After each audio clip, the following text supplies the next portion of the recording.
champ Melvin Jerusalem yung speed at power niya. Hindi na kita napahirapan.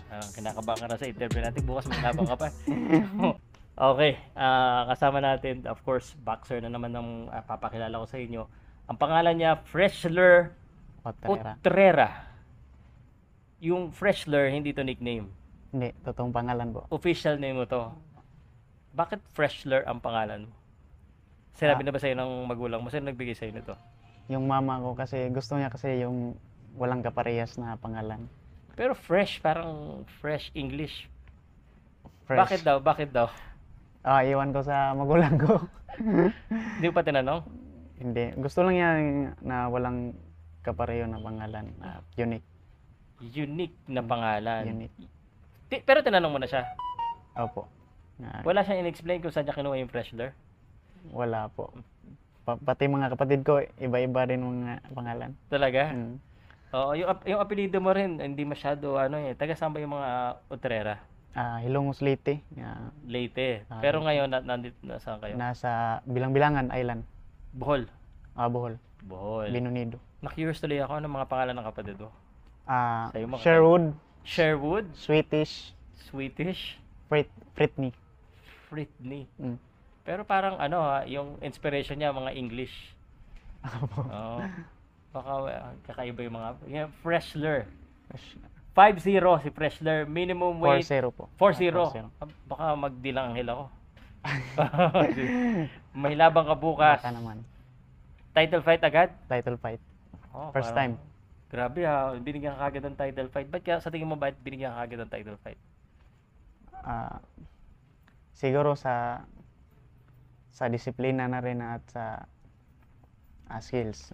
Kaya nagpapasalamat ako sa aking promoter, manager na binigyan ako ng big opportunity. 4-0, tas title fight agad. Ilan taong ka na ba? 22 po. 22 years old.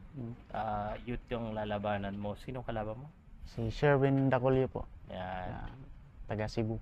Okay. Hindi ko alam kasi kung mapopost natin to before or after na laban mo kasi gabi na, bukas na ilaban mo. Tatanungin kita, ano sa tingin mo mangyayari sa laban nyo?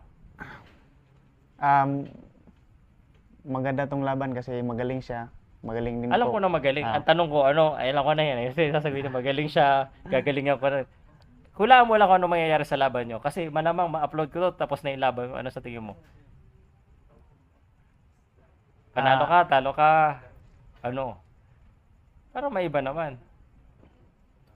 Wala akong masabi niyan, basta saring lang Bakit ang mga boxer takot mag-predict ng kanilang mga laban? Humble lang kasi yung karakter ko, sir. Humble. Mas maganda pag humble sa totoong buhay, hindi lang sa camera. Parehas na, sir. Yung boxer na ganyan, humble lang sa camera. Pagdating mo, dapat humble sa totoong buhay. Sa camera, okay lang kasi syempre camera yan. Pag ang boxer, sabihin ko na sa'yo, pag nasarap kayo ng camera, kaya kayo ini-interview, para ibenta nyo yung sarili nyo.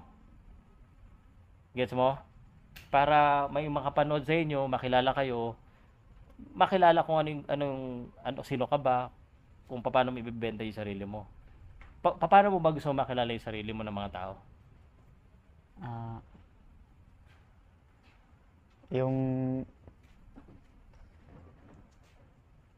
Nahirapan yata, pang Miss Universe na tanong. Nahirapan eh. Gusto ko kasi makilala sa kuha na Okay. Sige, kaya mo yan. Yung maangas lang sa ring. Maangas lang sa ring. Maangas sa ring. Doon na ipakita yung maangas. Paano ba maging maangas sa ring? Pakita mo lang yung best mo, at yung galing mo. Hindi, pag maangas sa ring, ibig sabihin, sumusugod, nangnanakaw ng kalaban. Yun ang maangas sa ring. Ganun na nga. Ganun ang gusto mangyari. So bukas, yun ang makikita ko. Bukas. Let's go. Okay, first title fight. Sino yung inspirasyon mo at motivasyon mo dito sa laban mo sa first title fight mo? Ang inspirasyon ko nito ay ang pamilya ko, lalo na sa papa ko na gusto rin world champion pero hindi sila nabigyan ng opportunity kaya nandun lang sa isla at gusto niya ipagpatuloy ko yung pangarap niya. Teka. Boxer ba tatay mo rin? Pero ang boxer, hilig sila boxer niya. Ang akong uncle ra ang ni kuan og pro. Ya. Mao to naminyo man mao tong wala mo pala yun. Okay. So, pinagpatuloy mo yung gusto ng tatay mo, ng Yung pamilya mo. lahi namin. Pero gusto mo ba yan? Gusto po. Ito na po yung kuan. Sure ka? Oh. Okay. Ito kasi yung kuan nag-isang talentong binigay ng Panginoon, wala nang iba kaya dito na lang po focus. Wala, grabe naman. Nag-iisang talento. Okay lang po. Itong talento na to, sa tingin mo ba na talento na binigyan ni Lord, kaya kang dalhin hanggang sa world title? Opo. Ah. Sali. Yes po. Sure ka? Ano pang kailangan mo idagdag sa talento mo ngayon para marating mo yung world title? Meron pa ba? O sapat na? Marami pa sa speed, sa power and stamina. So, ito nga, no? Itong laban mo, youth, napakalaking opportunity. Pero, how do you see yourself? Anong sa tingin mo, kasi bata ka pa ngayon eh. Youth ka pa eh. Pag 25 mo, pag 26 mo, anong nakikita mo sa sarili mo?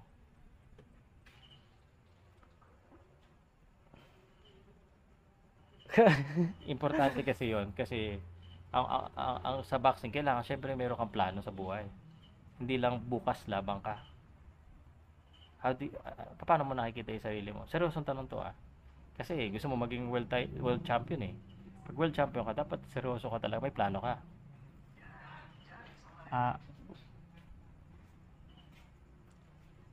Ang nakikita ko sa sarili ko yung 3 to 5 years ay maging world champion at maabot yung mga pangarap ko. Paano maabot yun? Sa training, disiplina at prayer kay God. Prayer kay God. Sa minimum weight, ang daming magaling na Pilipino. Sino ba ang pinakamagaling na minimum weight para sa'yo? Isa lang.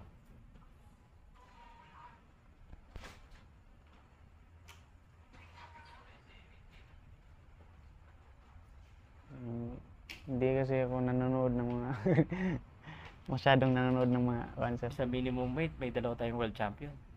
Si Melvin Rosalem at si Tadora na.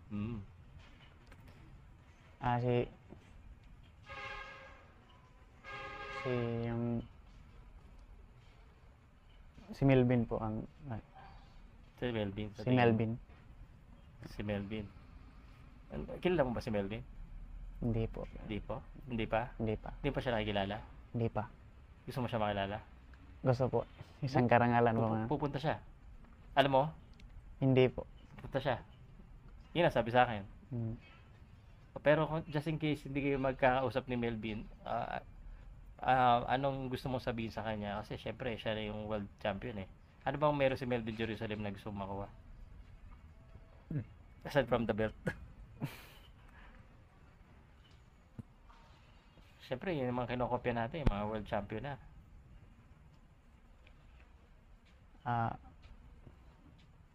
Yung gusto kong Nahirapan. Okay. Okay lang. Sige, kaya mo yan. Gusto ko kasi magaya si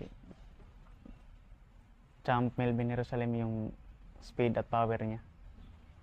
Hindi na kita papahirapan. Kinakabahan ka na sa interview natin. Bukas maglabang ka pa. Baka dito pa naman ako. Ikaw, may tanong ka ba sa akin? Babalik rin natin. Ikaw magtanong sa akin kung may gusto ka malaman. Pero ba? Wala mo. Parang tawag mo na. Napalikan ako. I-counter mo. Napahirapan ka eh. Sige, kung wala na, good luck na lang sa laban mo. Thank you. Panalo mo yan, ha? O sige, batiin mo, shoutout mo yung mga gusto mo shoutout.